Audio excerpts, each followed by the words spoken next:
gentlemen. I would like to welcome you all to our public panel, jointly organized by the Istanbul Policy Center and the IFO Institute. My name is Erdal Yalcin. I'm the Deputy Director of the IFO Center for International Economics, and it is a pleasure for me to chair this panel. Today's topic for the next 90 minutes is set as Turkey and Germany in Europe, Strategic Outlook. So before I introduce the panelists, allow me a few words on the EU-German-Turkey relations up front. For the last month, Turkey has been daily in the German media. You can listen to politicians and experts predicting a new era in EU-Turkey relations. The public debate is concentrated on the refugee crisis and the role of Turkey in these challenging times. At the same time, you can watch the Turkish president more often on German TV than the German president. The Turkish attitude towards satire is the main topic in the media. And sometimes, as an observer, you may gain the impression the whole EU-Turkey topic appears to be a satire poem. What I try to express is that the question about Turkey's future, in or out of the EU, has reached a hot-tempered level not seen for a longer period. You may expect that we will get right into this controversial and emotional discussion. And the range of recent developments in Turkey and in the European Union, as the public, you receive them, gives good reasons to proceed like that. However, we are here at the IFO Institute, and we are known for our objectivity and independency. So I don't want to concentrate, as the chair and moderator of this event, only on a very tiny topic which came up in the last few months. There are deeper and more important topics rooted but not aware in the public. This is a major objective which I have defined and set for myself.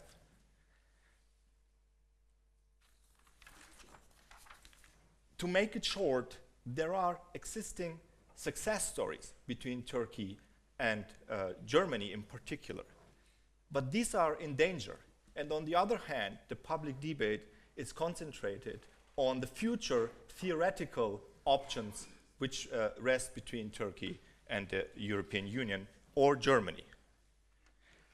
In order to achieve my aim, it will be helpful to elaborate first how Turkey has been integrating into the EU over the last decade, economically and politically. What have we achieved so far? What have been the major achievements and drawbacks in this process? What has been the role of Germany and German companies in the importance of the customs union, a topic which is also not really discussed in the public. How does the EU's recent trade policy, for example, to name some of them, the Transatlantic Trade and Investment Partnership or the free trade agreement between Europe and Japan, how does this going to influence German-Turkish, European-Turkish relationships?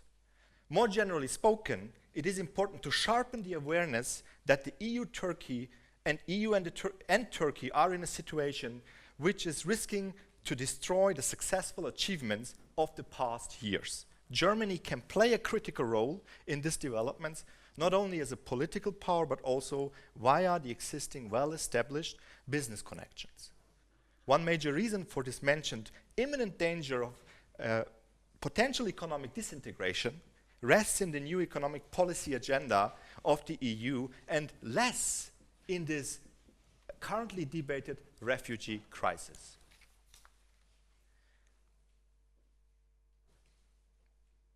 So the importance and the relevance of this question will hopefully become clear during our discussion. This is the major goal which I have set, and I will try to take the panelists with me on this roadmap.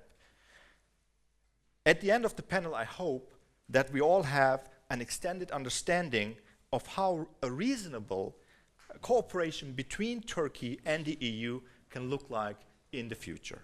I believe we have guests in the panel who bring in the perfect knowledge and expertise to cover this topics which I have tried briefly to sketch and to delineate the roadmap. I want to start with my first question to you, Hüseyin Güliz. Since 2002, Turkey has been one of the most dynamic economies in the world, with growth rates reaching 9%. It has been for some years the fastest growing economy. What were the driving forces for this impressive economic success, at least in the pre-crisis years before 2009? Has Germany, in particular, a special role in this success story in the past? Can you all hear me? Do I need this microphone? Yes, all right. First of all, thank you very much for the IFO and IPC to organize this event. Happy to be here. And yes, that's true. There is a nice economical success of Turkey. But what always fascinates me these days, when you take a country, you can never assess the economy of a country as standalone, because we're already living in a global economy, and what's happened in the region and around the world always affects also the country, so it does, of course, Turkey.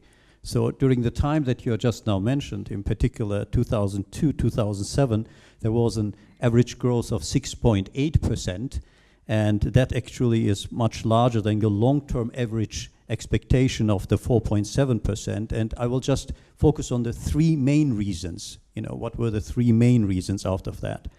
The first one is the reforms it was actually undertaking during the 2001 crisis, the financial crisis in Turkey, in particular in the banking environment, the banking reforms I'm talking about. This was done during the time of the economic minister Kemal Dervish at that time. These reforms were very essential because Turkey actually followed very, meticulously the IMF programs. A fiscal discipline with the government and independent regulatory bodies were established. And the ruling party, the AKP government, was successful at following the IMF program and preserving the reforms which were undertaken.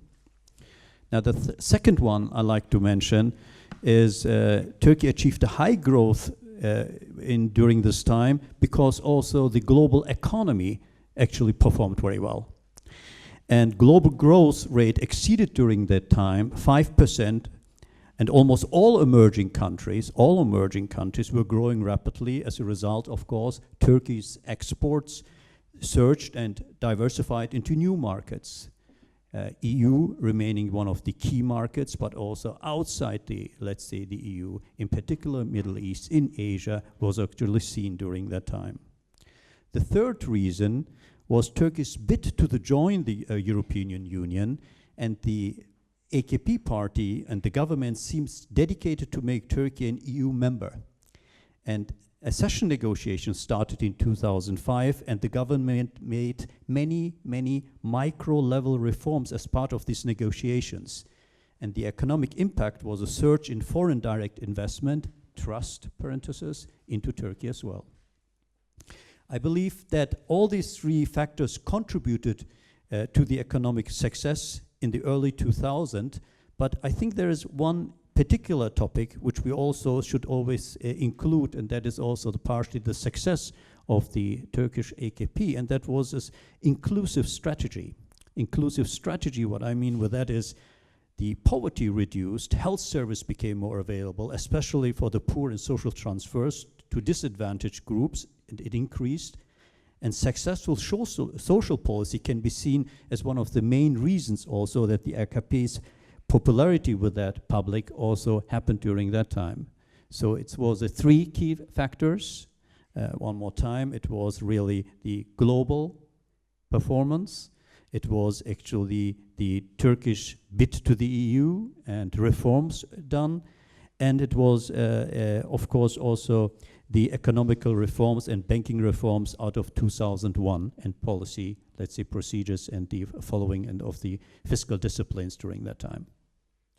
So, if you allow me, Professor Gross, from a European perspective, as Hüseyin Güliz nicely delineated, Turkey has demonstrated an impressive economic progress continuously by political reforms, and the positive global developments between the years 2002 and 2008.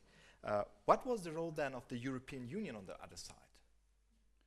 I think the European Union wanted to be an enabler of a process of modernization, economic and political, but maybe it overestimated its own importance. I still remember about 10, 15 years ago, we actually had a large project with Kemal Dervish and Fuad, where we were thinking about how could a reformed Turkey fit into the EU. And I think there was always one little problem presented in the background, which I think nobody really has brought out into the open. And this is this tension between the very long time ago promise made to Turkey that one time it could join the EU and the reality today. And why does this tension arise? And why does it persist? I think we have to look at the evolution of the EU itself. In the 1960s, the EU was a customs union. We already have an EU-Turkey customs union. What's the problem then of joining the EU? Because a few things happened in the meantime. The EU evolved. We went from the customs union to the internal market, and then in a fit of Europhobia, we went even into the common currency. And about 15 years ago, when Turkey was really coming out from its own crisis, it was the mirror image of today. Europe looked solid, and Turkey looked insecure, having come from a decade and more of continuous crisis. But we also had other developments in the EU. When we think about the Schengen area, for example, with all the consequences which we have had over the years in terms of cooperation in justice and home affairs, it means that countries which want to join the EU will not only have much deeper requirements in terms of pure economics, but also in terms of the way their justice system works, how it is administrated, how it is democratically controlled. All these things were absent when the first promise was made to Turkey, because it was one thing to join the EU of the 1960s, and would be quite a different thing to join the EU of today, or even of tomorrow, because we see that even today we are continuously evolving. And I think this tension has been neglected because during this period there was this initial discrepancy between the EU, which looked very strong, and Turkey, which looked very weak. And thanks to the reforms, as you outlined, which were done thanks to Kemal Dervish, but also to the microeconomic reforms which were fostered by very detailed EU membership negotiations, Turkey improved. But these, so to speak, low-hanging fruits have now been eaten. And the next problem is, what next? Can we go beyond that?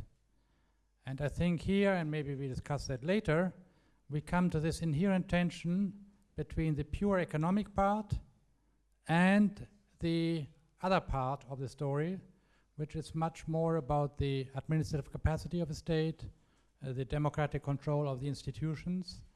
And if I look forward, that is where I would see much more problems than in the pure economic part, where fundamentally we have some issues. We discussed that earlier in a seminar here.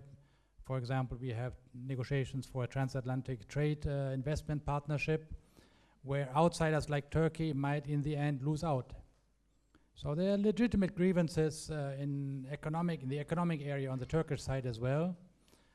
But I think these can be overcome.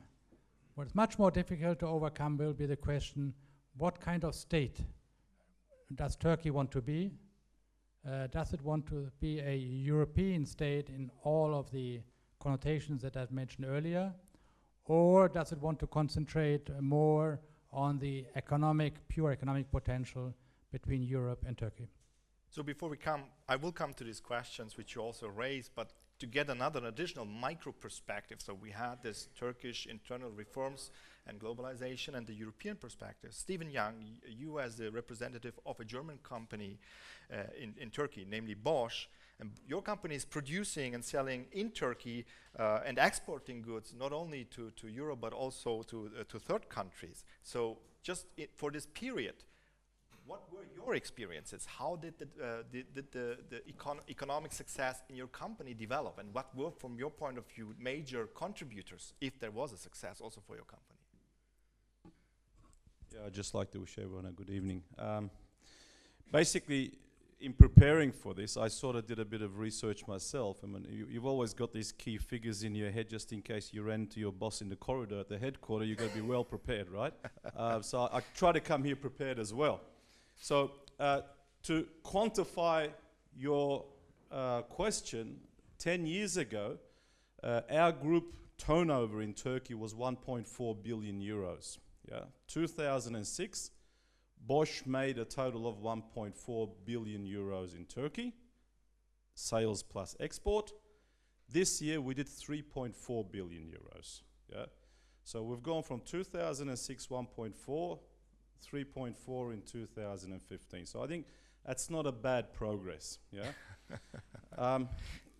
As far as how we contribute to the economy, we export 2 billion of this 3.4, which equates to approximately 1.5% of the country's total export. So that's also not too bad. What we have experienced in this time, economically speaking, I've been managing German companies since 1995 in Turkey. So for those who may have done some research pre-2002 period, we had inflation rates of about 50%, hovering around 90%.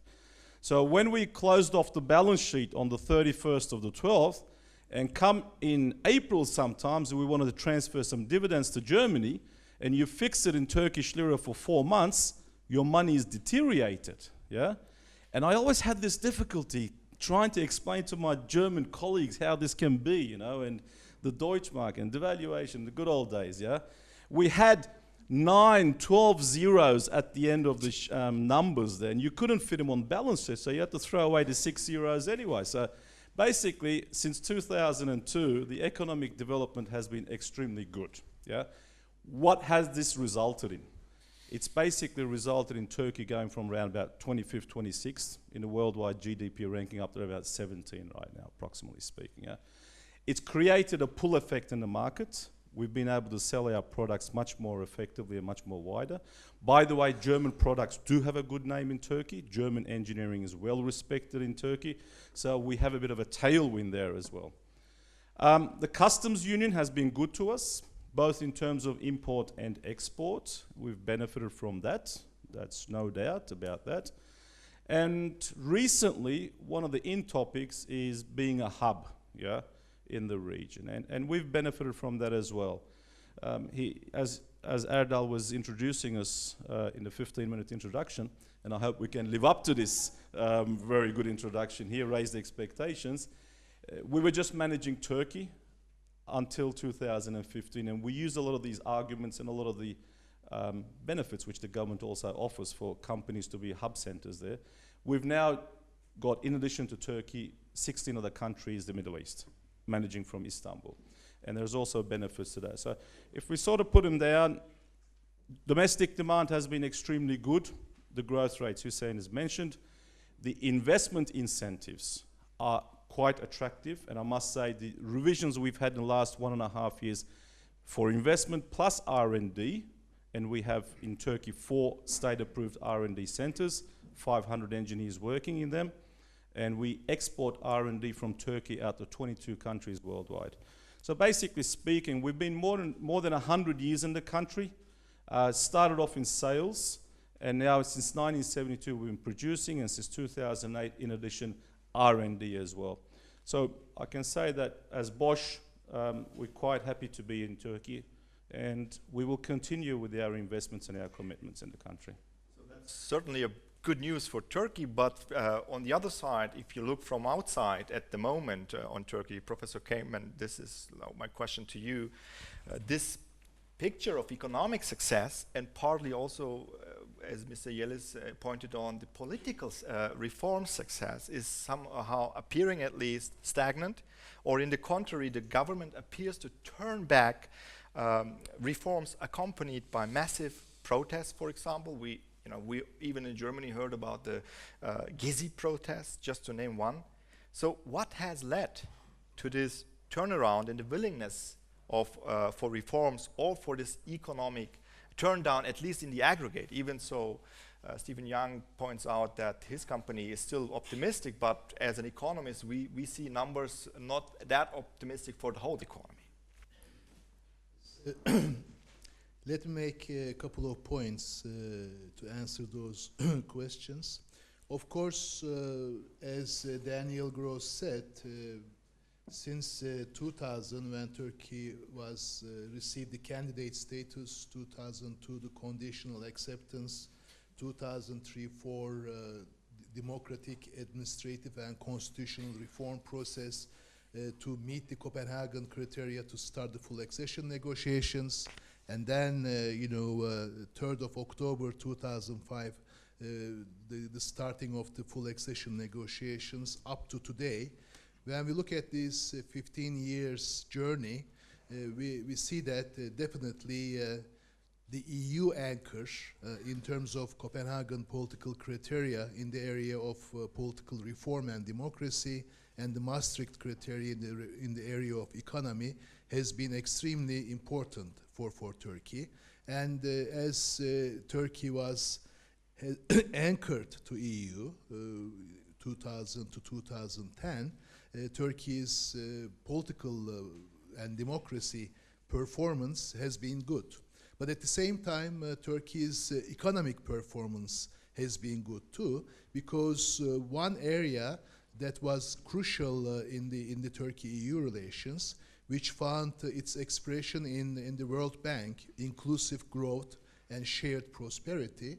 Those years, Turkey's economic governance mission or vision was based on inclusive growth. And then Turkey has been quite actually good in the area of eradicating poverty, health reform, education reform, so on and so forth.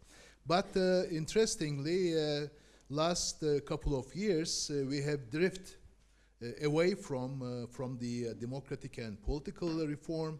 We have drifted also away from the inclusive growth and shared prosperity, and also we have actually drifted away from the economic progress and economic modernization.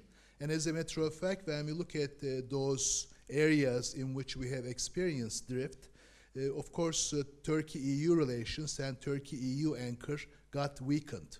And as a matter of fact, the more stalemate we have experienced in Turkey-EU relations, the more weakening we have actually witnessed in the EU anchor, the more Turkey drift from democracy, political progress, economic progress, but also underline inclusive growth and shared prosperity. Of course, it would be unfair to focus only on Turkey and to criticize Turkey in that respect, because one of the critical moments in this journey was 2008 economic crisis, global economic crisis. And as a matter of fact, since 2008 onwards, when we look at countries, even EU member countries' political and democratic performance, we see actually quite an imbalance between economy and democracy, and the countries becoming more and more focusing on economy, and more actually kind of drifting away from democracy. And as a matter of fact, we have actually seen the global recession of democracy, and this has been actually experienced not only in Turkey, but in Europe, in Latin America, in Central Asia. As a matter of fact, you've probably actually been witnessing the emergence of new interesting concepts to describe this disconnect between economy and democracy, in which democracy is hostaged by economic needs and economic requirements. For instance, we have seen the emergence of hybrid regimes, where we have actually democracy but more authoritarianism in the name of responding fastly to economic needs actually occur. Or the two Harvard scholars wrote a book which they called competitive authoritarianism. And as a matter of fact, this competitive authoritarianism has been observed in the even advanced democracies. or delegative democracy. Of course, all of these actually have been centered around one significant issue, that the countries tend to focus more on the executive power rather than legislative power or deliberation with society, in the name of responding fastly and effectively to economic challenges and economic needs. So in this sense, I would like to make the point that what has been witnessed or what has been going on in Turkey is not specific or peculiar to Turkey, but it is very European, very global occurrence. So in this sense, we are in fact actually facing a challenge, not only a particular country, but a challenge that actually challenge that affect us, touch us, not only in developing countries, but even right in Europe, right in United States, and right in Latin America globally. So one takeout of this first answers to the questions, Professor Fuss, is like the European Union membership perspective had a major role in these positive years. It incentivized, it seems to be, the government for reforms, which then again had a positive spillover on the economic interaction between the European Union and Turkish companies, in particular the German and Turkish companies. But on the other hand, you have a large share of German politicians, not only today but also in the past, who declared regularly that Turkey doesn't fit as a full member into the European Union. And this statement is again on the agenda, on the political agenda. So from your point of view, is a full membership really an option for Turkey in the future?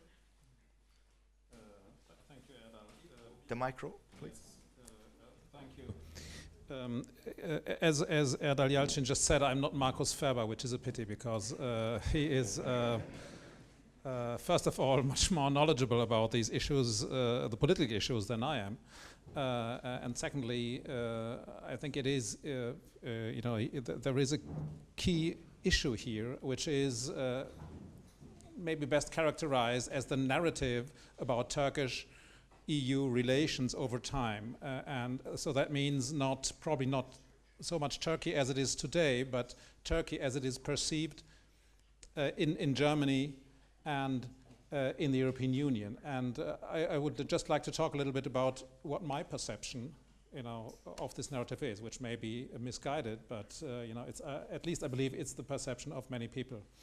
And this is that there is not one Turkey, there are many Turkeys. So there is we have talked about this today, and we've heard a lot about this today. There is the modern Turkey, the economically booming Turkey. It was, for some years, it was perceived as an economic miracle, really, what was going on there. Most people associate this boom or this Turkey with Istanbul, which is a modern, quickly expanding city.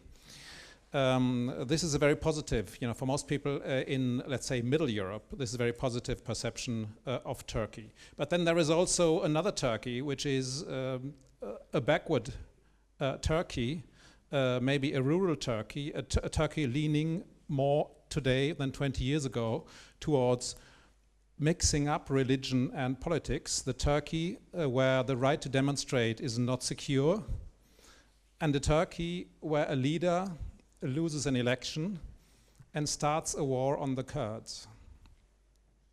It's a Turkey where the government complains about a satirical movie. This is grave because it is the narrative surrounding it is that this puts Turkey closer to Iran, because normally, that's what we hear from states like Iran, that people, that leaders get mad and angry about satire. It's a major PR disaster from my perspective for the entire process for the development of relations between Turkey and the European Union. It's a major disaster. You may have heard that the president of the European Parliament, Martin Schulz, has reacted by saying, we are a democracy. And this gives you an idea about what this means. Okay, so that's why I personally believe that the narrative about Turkish membership is getting more and more difficult. In recent years, the economic boom in Turkey has become more shaky.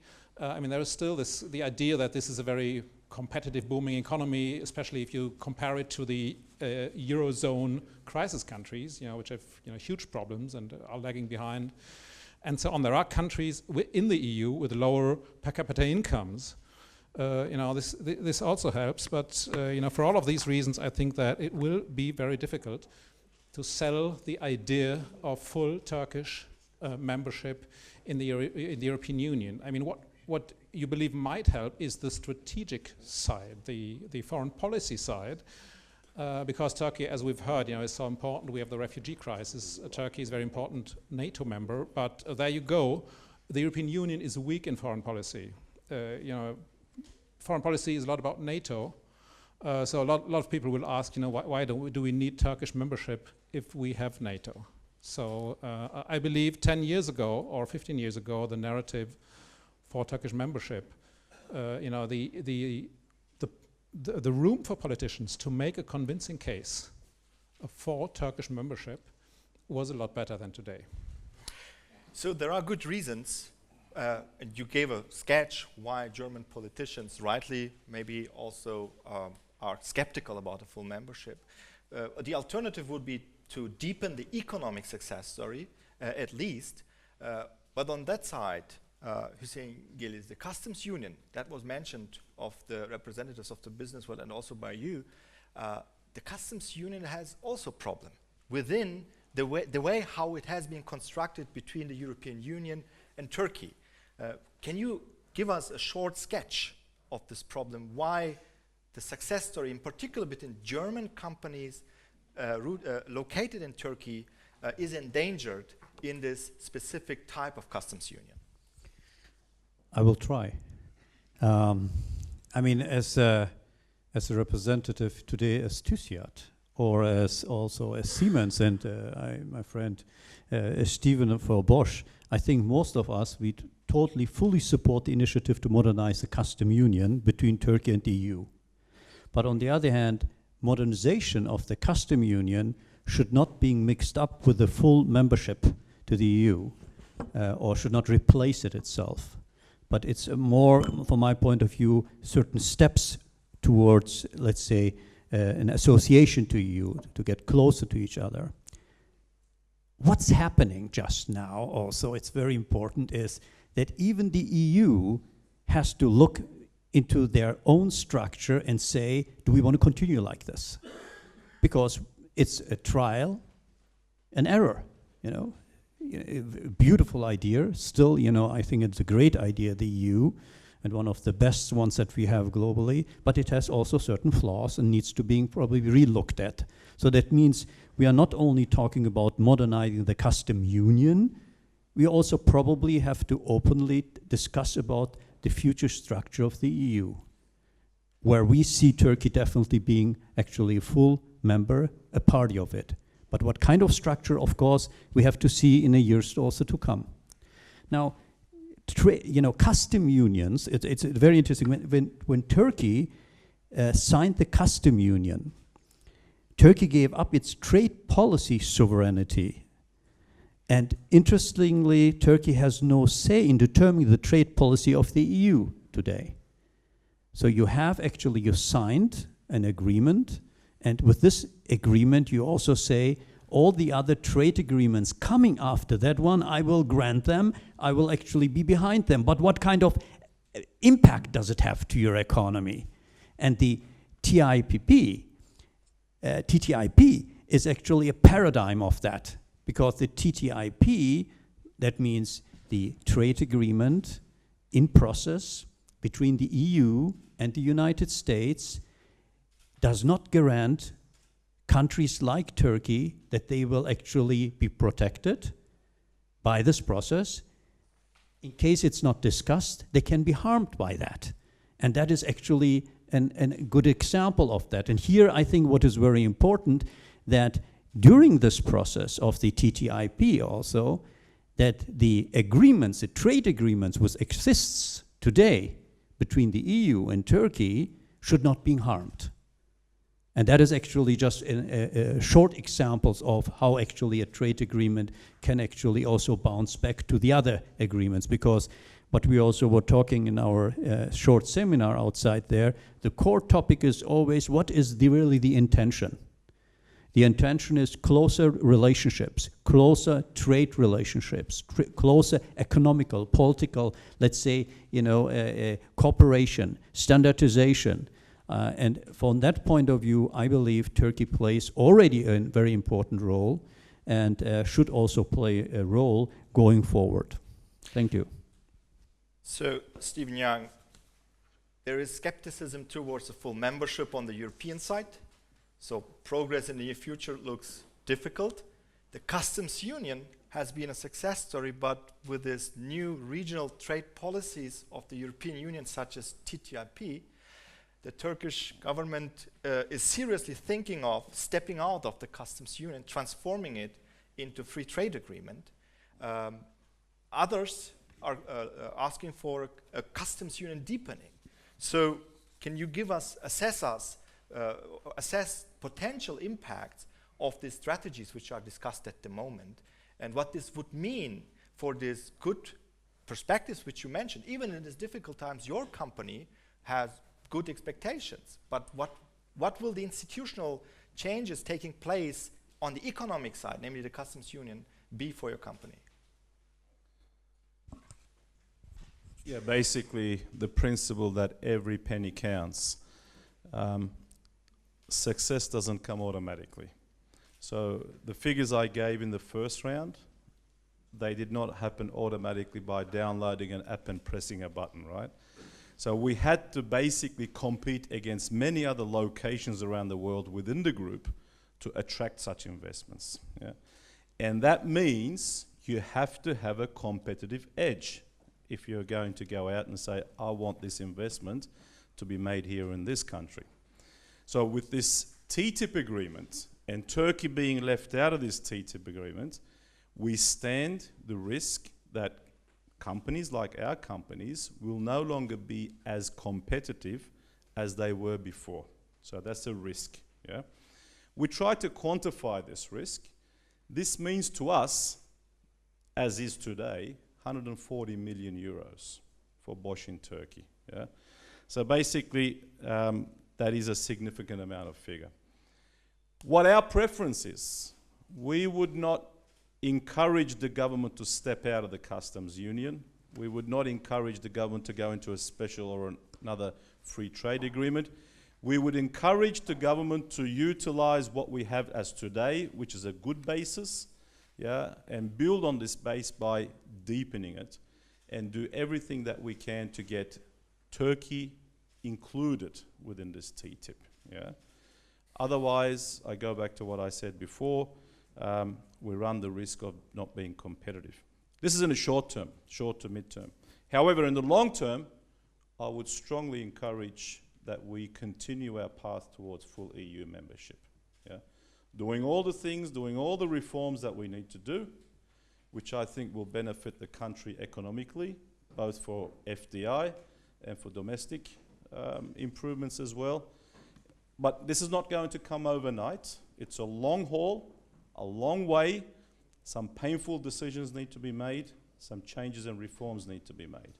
But, and I think in the long term, it's the way that will go and benefit Turkey as a whole.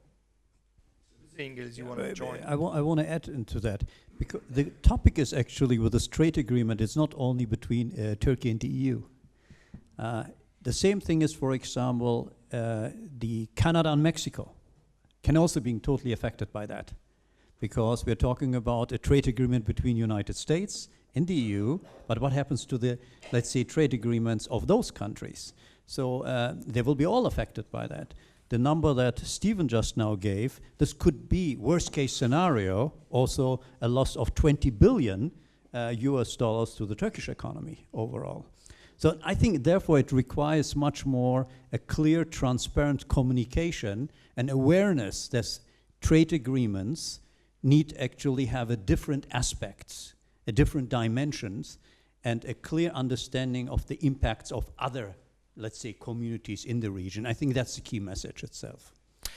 So, Professor Fuster, I want to come back to this skepticism in Germany with respect to full membership. The paradoxical picture now which pops up is German companies say still, like, we need a deeper integration in a midterm, long term. It will not be easy, but with TTIP, only an economic integration seems to be difficult. And it's not only the German company representative who's saying that. Angela Merkel, in light of TTIP, but also in light of the refugee crisis, suddenly pushed for opening a full membership process, namely opening 5 chapters for the full membership. So besides this past skepticism, suddenly there is a switch also in German politics and European politics. So is this this deal, which was agreed on during March just recently, a serious deal, would you say, given what you have said earlier? I'm very skeptical. I think it is very difficult to commit, and what we see here is something we frequently see in Europe. Many politicians say things that the way they or having in mind what's going on at home, having in mind the debate at home, and I think a lot of what Angela Merkel says reflects just that. She cannot promise EU membership to Turkey. I mean, there will be referenda. There's the entire process, all countries are involved, but my feeling is that probably in other countries, maybe also in Turkey, this will be understood as a promise, and people will be disappointed, and there will be repercussions. And again, those repercussions will reflect the Turkish political process. As much as I think that Erdogan knows that reacting to a satire the way he did doesn't come across well in Europe, but he has to do that because there is a Turkish debate, and he doesn't want to be seen as someone who is ridiculed in his own country. So, I think this, it makes perfect sense in the context of Angela Merkel's refugee crisis dealing strategy to say, okay, we are going to somehow integrate Turkey into this, and this was an integral part of her entire response to the migration crisis. To make that credible, it was clear that she would have to say, we are going to cooperate with Turkey, we're going to strike a deal with Turkey. And the concern is, I believe, as you say, that in Turkey and other countries, people may understand this as a promise, as a promise that Germany will seriously stand behind full Turkish EU membership. And I think she cannot promise that. There will be another government. There is no way of committing to that. So, I think the Turkish government should take what it can today, but not rely on these promises. So, Professor Gross, you are close to Brussels. Actually, you are in Brussels, and you may have also some information from back of the doors. So there is this problem of economic integration doesn't work at the moment. Political integration is promised to Turkey, as Professor Fuß mentioned it, but it's not realistic. From your point of view, what is the pathway? What is the roadmap for this relationship? I have also some difficulties getting back to Brussels, but that's hopefully temporary. I think we have to distinguish between the economic aspects that you two mentioned here, where I think there are some temporary difficulties with TTIP, but as I said earlier, I think these can be managed. And I think what you haven't mentioned is part of the success of Turkey was, of course, the better economic policies, the opening of the market globally, but also I think Fuad mentioned that the education reforms, the supply of skilled workers and engineers, without which I think your R&D and your production lines wouldn't work well. Right? So there has been something fundamentally going on in Turkey which delivered the workforce that you needed to remain competitive on the global markets. And I think that is something which is fundamentally continuing, but that seems to be almost orthogonal, independent of the political process. And if I look at the political process in Brussels and I think elsewhere, it's quite clear that right now few people actually object, except for some special cases like Cyprus and so on. Few people object to opening new chapters because everybody knows it cannot lead anywhere. In the sense that the Turkey of today cannot become an EU member. The Turkey of 2002 and perhaps a new Turkey could again become, right? But that is, we are a decade away from that. But what is quite clear as of today is that the Turkey of today and also the way Turkey is developing, not economically, but politically, there is no realistic perspective of membership. And that can change only by things developing in the country itself. And also what is quite clear is that the EU has lost one of its important strengths. Until recently, the EU was seen, if you want, also as a moral power, right? It stood for some values, democracy, human rights, and so on, imperfectly, right? You always have to make compromises. But it was quite clear that these were one of the guiding lights of EU policy. And I think now with this deal on refugees, I think it's pretty obvious that the EU has abandoned these values in the light of political expediency in member countries where the fear of taking additional refugee went above anything else, values, economics, everything. They were basically willing to deal with the devil in order to have fewer refugees. So I think the enlargement, the negotiation process is now pretty much irrelevant. And the EU has to ask itself whether it can regain its standing, not only vis-à-vis Turkey, but globally as a moral power. And again, that will take a very long time to repair. So I want to pick up this last argument Professor came in, and before I open also the panel for the public. To sum up, the EU and Germany, if you want to, are in one of the biggest political crises triggered by the refugee crisis. So Turkey is struggling with a warlike neighborhood, with a domestic policy which appears to be far away from European standards, as has been mentioned also by Professor Fust. And paradoxically, in such a situation, the EU intends to discuss Turkey's full membership and deepening this membership again.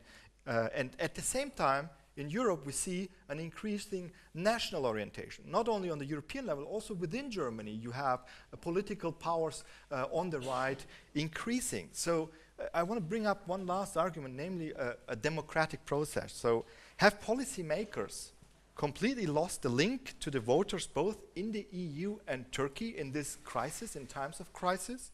And what do you expect will be the political outcome with this these statements and promises, for example, by the German politicians towards Turkey? I mean, the argument that Turkey cannot be a member of the EU, or Turkey needs a long time to be a member of EU. Turkey needs to do a number of things to be a member of EU. These arguments may be actually passé, and we are actually in a new situation, and in this situation there are two significant crises confronting us, all of us, not only Turkey but Europe and the world. And one of them actually is refugee crisis, another is the ISIL crisis, and we are not able to go back to Belgium, which is the capital of European Union. So when we talk about the full membership, we should actually be a bit touched on the reality. Let me give you some numbers. There are actually 2.8 million refugees in Turkey. There are more than 5 million refugees in Turkey, Lebanon, and Jordan. And refugee crisis is Euro-centered crisis. Refugees wants to come to Europe. Refugees are actually, most of them are in Turkey. When we look at why refugee crisis have occurred, 2-3 years ago we were not talking about the refugee crisis. We are talking about actually a refugee crisis right now because of three actually concomitant things, simultaneous things that have happened. One, Iraq and Syria faced what is called failed state situation. There is no state in Syria. There is no state in Iraq. They cannot control internal mobilities. They cannot control the borders. Second, ISIL. ISIL actually is a terror organization. But more than that, it is a claim to be a state. So in this sense, it is a war against ISIL. And when this war is won recently, ISIL becomes more terror organization. So in this sense, we are actually facing a crisis in which the pendulum goes between terror and war, and terror and the state. And so it can play this two at the same time. So in this sense, when we look at the war against ISIL, who are the main players? It's United States, it's Russia, it's Iran, it's Turkey, it's Saudi Arabia. Except Turkey, any of these states have refugee problems? Russia is a refugee problem? No. Iran is a refugee problem? No. Saudi Arabia is a refugee problem? No. Even Israel doesn't have a refugee problem. So in this sense, those countries that have been the main actors in the ISIL question have no refugee problem. On the contrary, they play the refugee crisis as a leverage for their geopolitical interest and geopolitical war games. So in this sense, we are actually in a situation where we have two crises occurring at the same time in which actors are different. And, we are the ones who are suffering. Turkey is the only country that is the heart of these two crises. And one actually is Euro-centered crisis, and another is a geopolitical crisis. They are not the same. So in this sense, we have to actually analyze the situation in which we are correctly and adequately so that we could actually develop responses. Europe, I have actually given talks in different parts of Europe. I have attended a number of meetings in different parts of the Europe. Let me tell you actually, not because we are in Germany, but besides Germany, we have a big paralysis in Europe. The European states are paralyzed because of the refugee crisis. So in this sense, when we talk about refugee crisis, we are talking about two layers. Turkey-EU talks, deliberations, summits, in which we have also Turkey-Germany bilateral talks and summits. And Turkey-Germany bilateral talks are more effective than the Turkey-EU talks. So in this sense, when we look at this issue in terms of spectrum, there are two pivotal actors. On the one side, there is Germany. On the other side, there is actually Turkey. So in this sense, there is no surprise that in last year, we have re-energizing in Turkey-Germany relations, Turkey-EU relations. But on the other hand, how this being tackled right now? When we look at it, the situation doesn't look actually bright because, Turkey from the EU seen as a very strategic neighbor, a buffer to contain refugees, to contain ISIL. This is the Cold War logic. This is the Cold War discourse about Turkey. Turkey is a buffer state between two superpowers in the time of Cold War. Now Turkey is the buffer between refugees and Europe on the one hand, ISIL and the Europe on the other hand. So in this sense, we have to ask ourselves these kind of questions. Can Turkey as a buffer sustain this role in a way that we could actually tackle effectively with the refugee crisis and the ISIL problem? Or we need more than that. Maybe we need more integration. We need more talks. So in this sense, we are talking about Turkey-EU relations in a more deepening way. So what I'm trying to say is this. We are in this together. ISIL hits Istanbul. ISIL hits Paris. ISIL hits Brussels. So in this sense, Istanbul is no longer the only place that is not safe. We have to stop Orientalism. Paris is not safe. Belgium, Brussels is not safe. Nowhere is safe, actually, in Europe. So in this sense, either we will actually be more serious trying to understand the reality, and we realized that neither EU, nor Germany, nor Turkey alone can handle this crisis. We need actually deeper cooperation between Germany and Turkey, between Turkey and in Europe. The more cooperated, the more collaborated these two actors are, the more effective they become. So in this sense, we have to look at the full membership, we have to look at the future of Turkey-EU relations with new lenses, because the time in which we are talking about it is not the time that we had 2 years ago. It's a new time, which is a very challenging time, which is a very actually risky, very ambivalent, very, very ambiguous, very uncertain, very insecure times.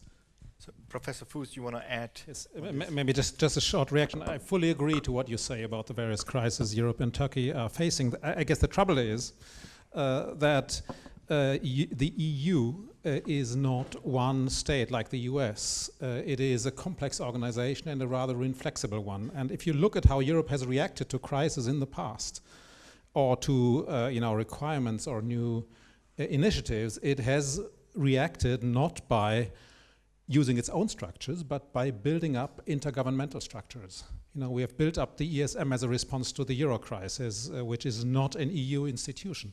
Currently we are creating special funds to finance the refugee crisis. So a lot what's going on is intergovernmental. Because the EU is perceived as, EU institutions are perceived by national governments, I believe, as, unreliable, something they cannot control. So what we observe is a multiplication of European institutions.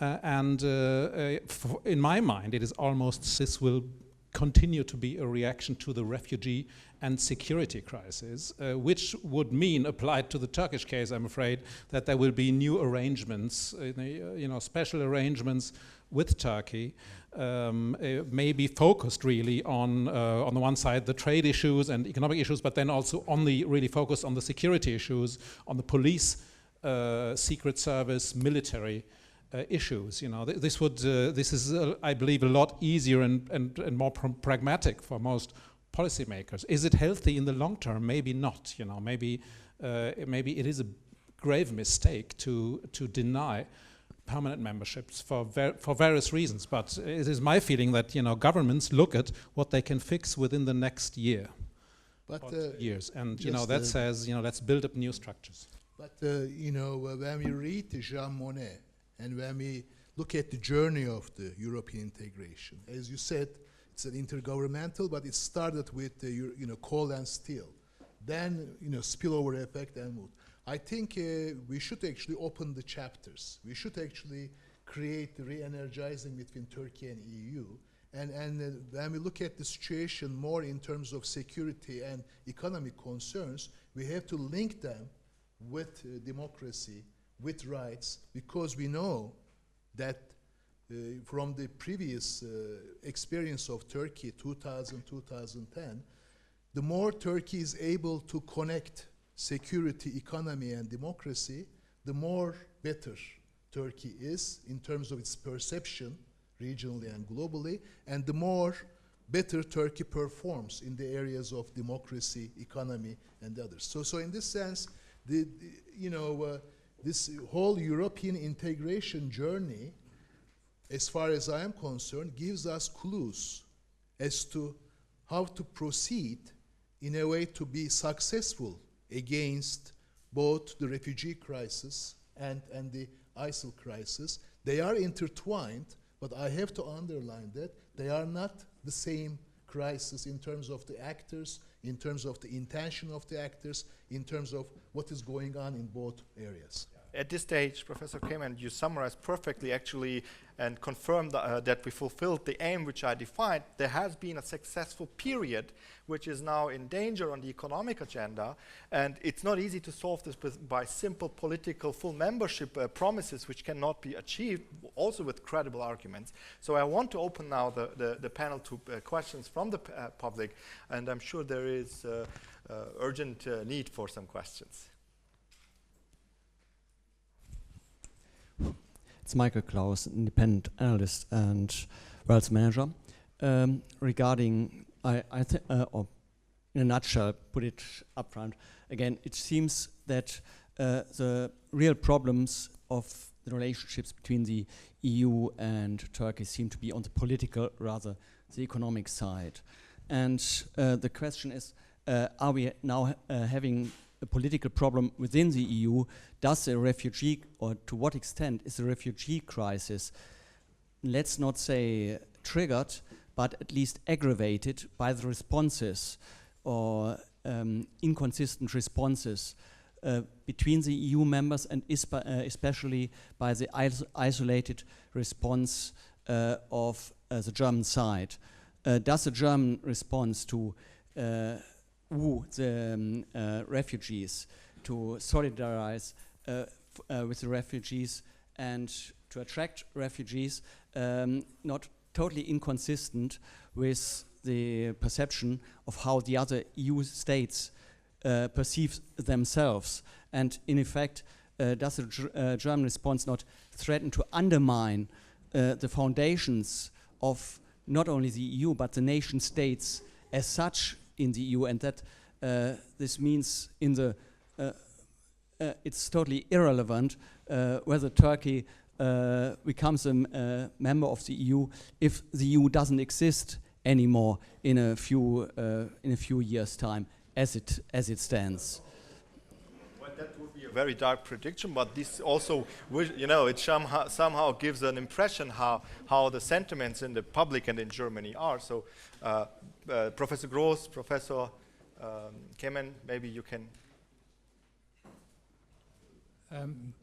My view actually of the responsibility of Germany is almost the opposite of yours. In the summer of last year, of course, the German government could have reacted, let's say, as other EU member countries would have done, by closing down its border, therefore effectively killing Schengen, right? And then everybody would have said, you see, Germany thinking only about itself and destroying the passport-free area within the EU. Germany is responsible for the finishing, the EU is finishing, right? So de facto, actually, last year the situation was, if you want, without a clear solution. Either the government said we close our borders, right? Or they say, okay, the people come and we send them back to Greece, right? Which we can now under Dublin. Little problem is that the European Court of Justice had already said years ago that you cannot send people back to Greece. So what do the lawyers say? Legally, people come, they have traversed Greece, you can send them back to Greece, Dublin Agreement. De facto, you cannot do it. So the only solution is you establish border controls and destroy Schengen. That would have been possible. I think the damage to the EU would have been much bigger than the one we have right now, which is we have difficulties. And I think now individual member countries are put before a choice between the values they have signed up in the EU and their, as Clement said, their short-term political expediency. 50 refugees for Slovakia, that's too much, I lose my next election, right? That's reality, right?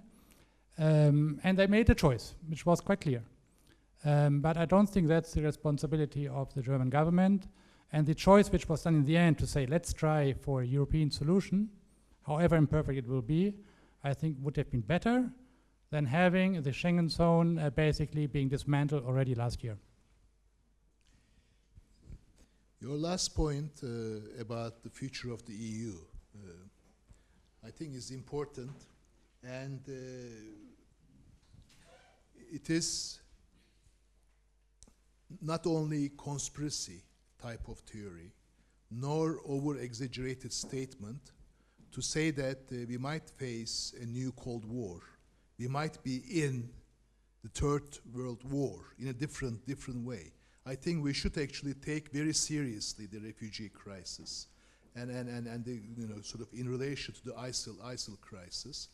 But on the other hand, I agree with Daniel that I think Germany did the right thing. And in addition to the point about the Schengen, For instance, I could actually give you this information from the Turkish side that out of 2.8 million refugees, the Turkish state's estimation is that around 60 to 70% will stay in Turkey.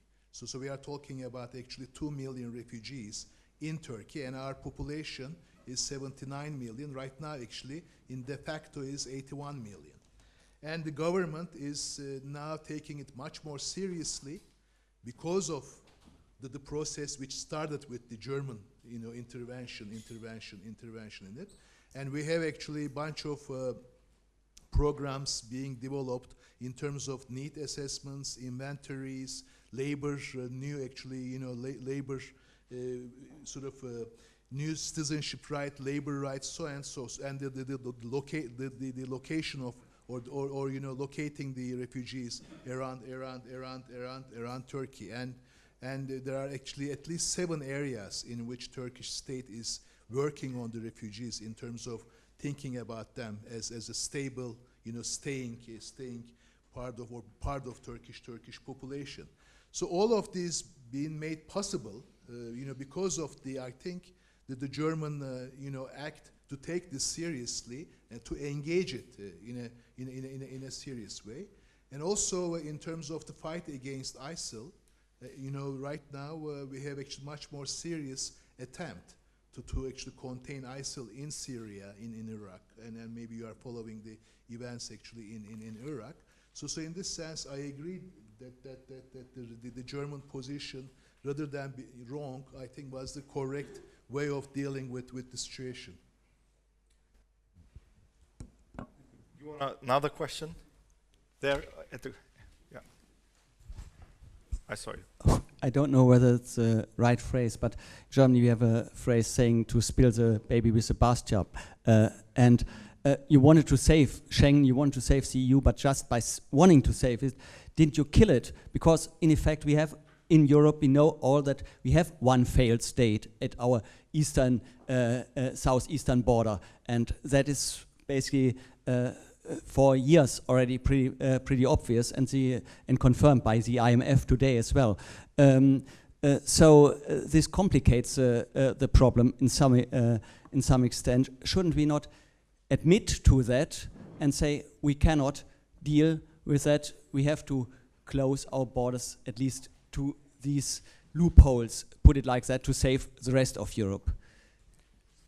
I mean, just to bring also a supportive argument here, there have been serious calculations by several institutes in Germany which quantified, including the IFO Institute, the effects of closing down borders and introducing Schengen. And surprisingly, the effects would have been not that dramatic in terms of economics. The question is more a political one, just to mention our own study also on this. But maybe we can take your question as well in the back, please. Good evening, Halit Unver from the University of Ulm. What I get as a big picture from this panel now is that we spoke about it a couple of times, that we have economically a convergence between the EU and Turkey, but culturally a conflict. And that's the main issue from my perspective, because I was born in Ankara but grew up in Germany. And my question is how we can mobilize the Turks living already in Europe to get the cultural more convergence as we have in these days. Thank you. So who's going to, Professor Fuß, you are representing now the German side. Yeah, maybe I can try. I think you are exactly right. And maybe another example. I think if we think about the UK, the other end of Europe, we have a lot of economic convergence there, but culturally divergence. The UK thinks of the EU as a large free trade area, and I think that would be an EU where Turkish integration would be no problem at all. It would be very easy because Turkey is so successful economically, but the rest of Europe has different views and very much emphasize, the cultural part, and that part, I believe, plays a key role in the national debate, as I said. Here in Germany, when we talk about Turkey, we don't talk so much about Turkish success, the economic development is more about, democracy and letting people demonstrate and so on.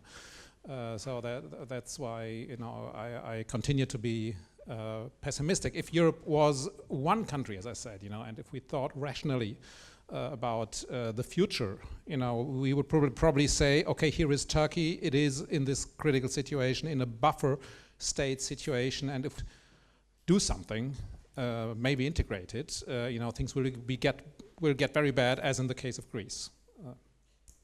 Stephen Young, this is a good point from the audience, but there are also already integration success stories. You mentioned them, the companies actually. There is a proximity taking place already. So what's your point on this? Exactly. I mean, I think if there's a motivation for both sides to do something about it, then it happens, yeah? I'll give you an example. I mean, we talk about the Turks in Germany not integrating and so forth. I lived in Germany for 1.5 years, so I have a very small idea about this. Not too much, but very small. But managing a German company in Turkey with a lot of German expats coming to Turkey to live for 3, 5, 6 or 7 years or whatever, I've also made some observations, and I'd like to share them here with all of you right now. The company pays for language lessons. The company pays for a lot of things for the individual or the family to integrate with the local society while they're in the country. So basically, some take it up and some are successful, but some are not. So we've had many people who've come from Germany, have lived in Turkey for 3, 4 or 5 years, have held senior positions, and they've left Turkey with no more than 50 words of Turkish, for example.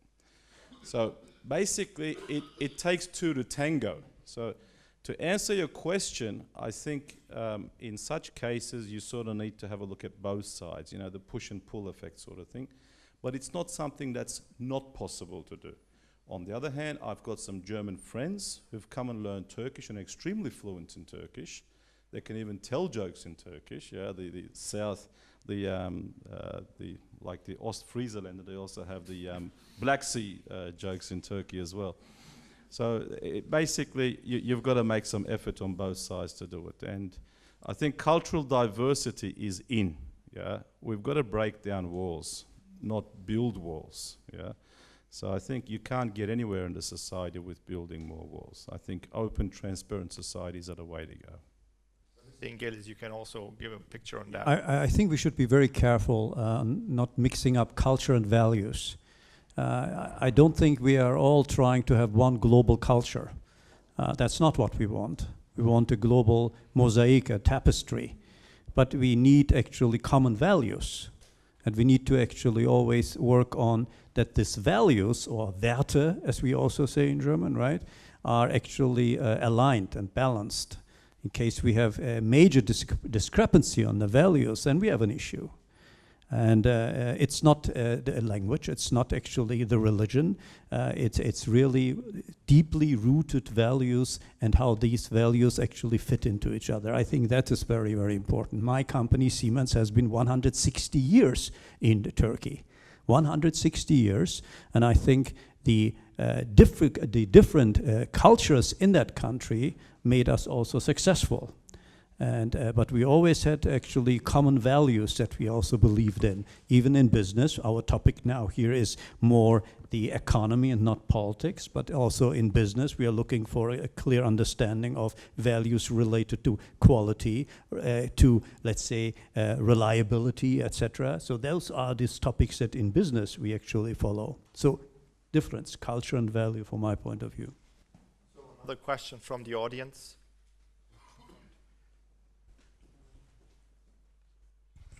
Thank you, Ludwig Schulz from the German-Institut in Berlin.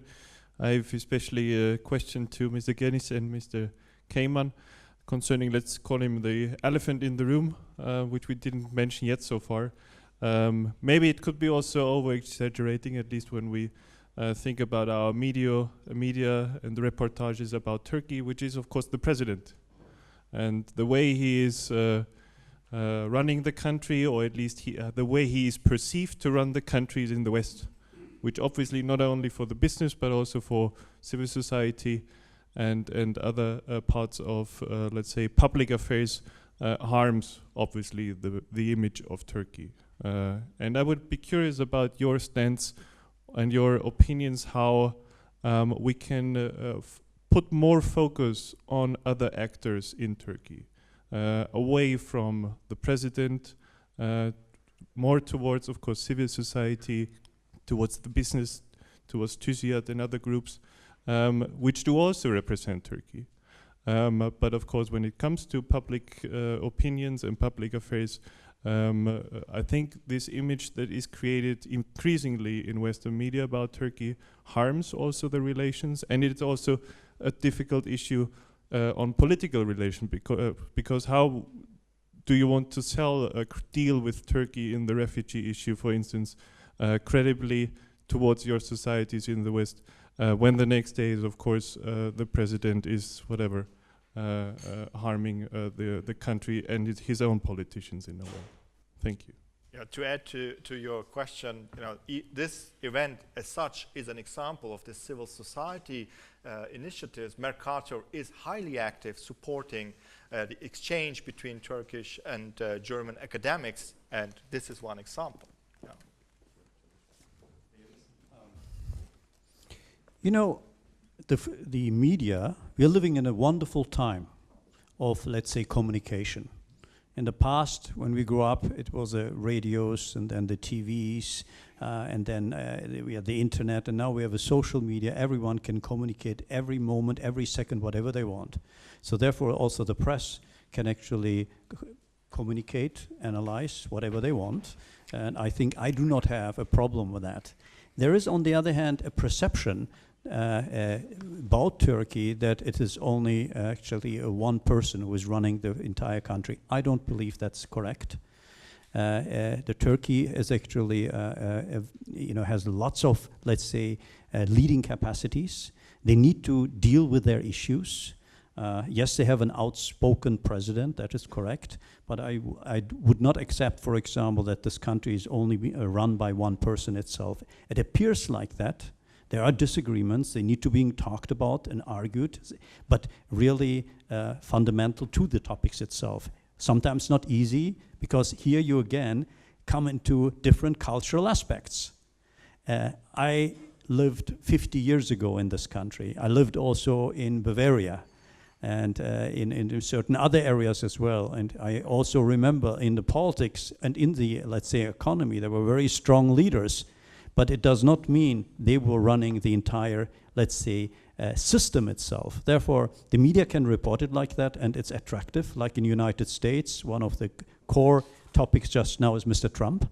But it does not mean, actually, it's a totally picture of the country itself. That's from my point of view. So I would ask Professor Kemen for a last closing answer before I hand over also to Professor Fuß, because our time is running out. I agree that Turkey is an important country, a pivotal country, and is a country that comes from the Ottoman Empire, post-empire social formation, a strong state, and geopolitically an important actor. So Turkey cannot be reduced to one actor, and that I agree with. But on the other hand, objectively speaking, we have a very strong AK Party, winning all the elections and likely to win the elections to come.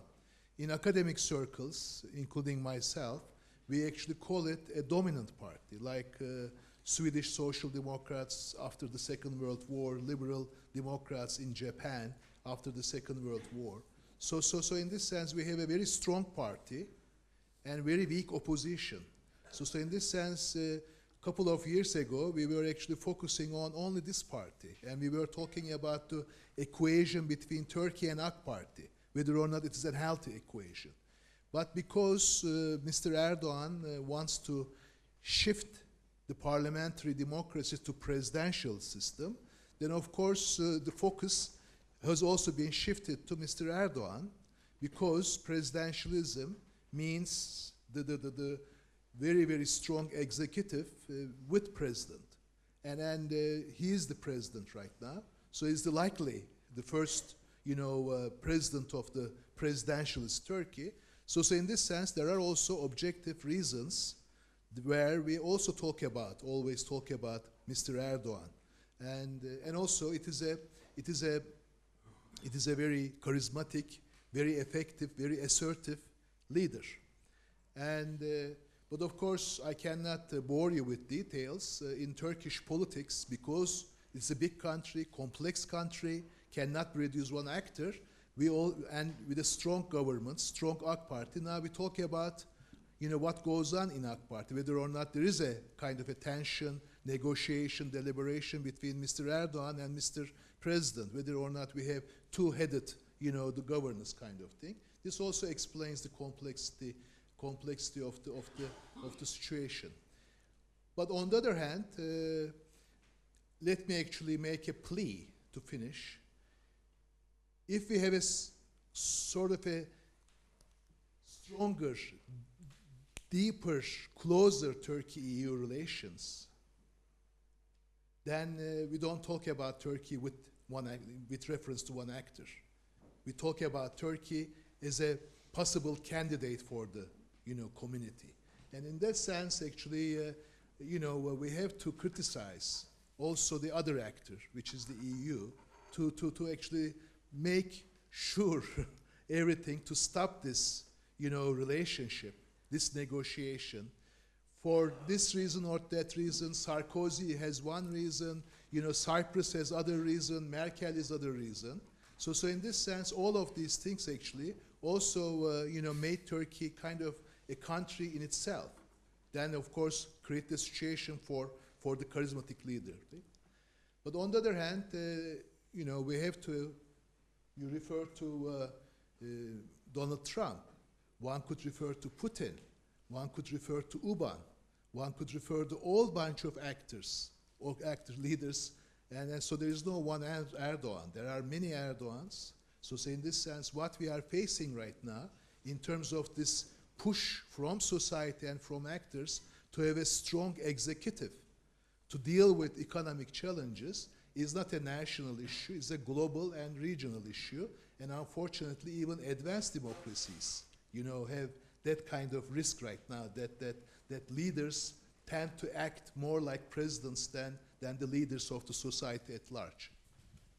Professor Fuss, from your side, the last comment on the topic.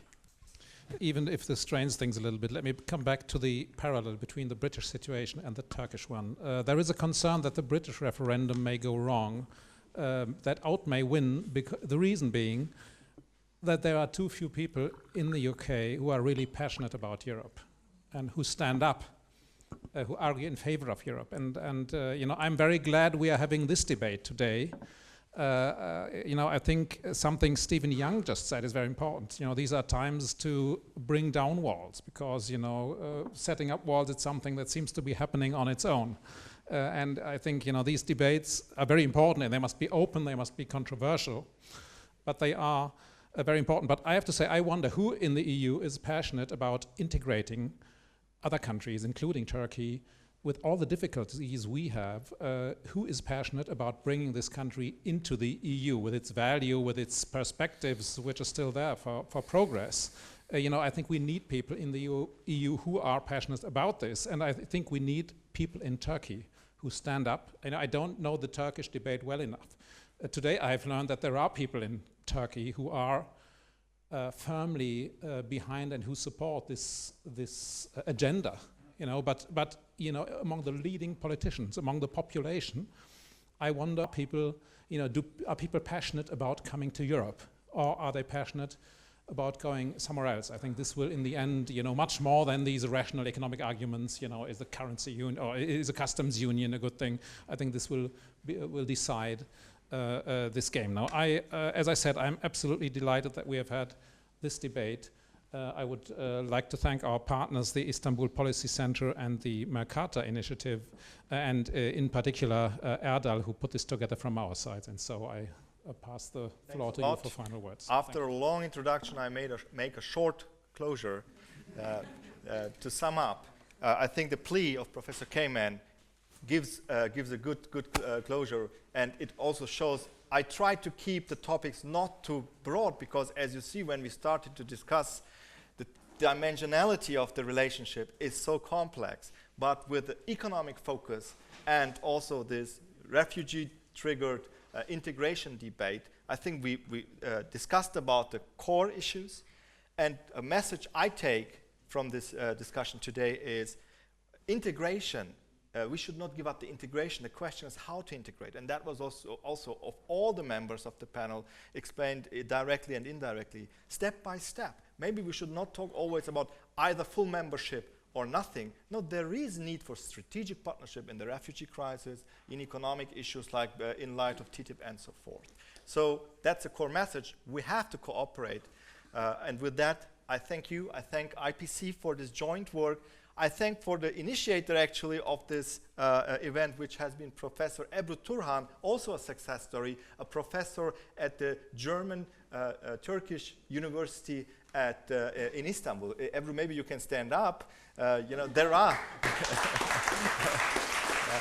And now I invite you for some wine and water for those who don't like wine. Thanks a lot. Thanks a lot. Thanks a lot. Yeah.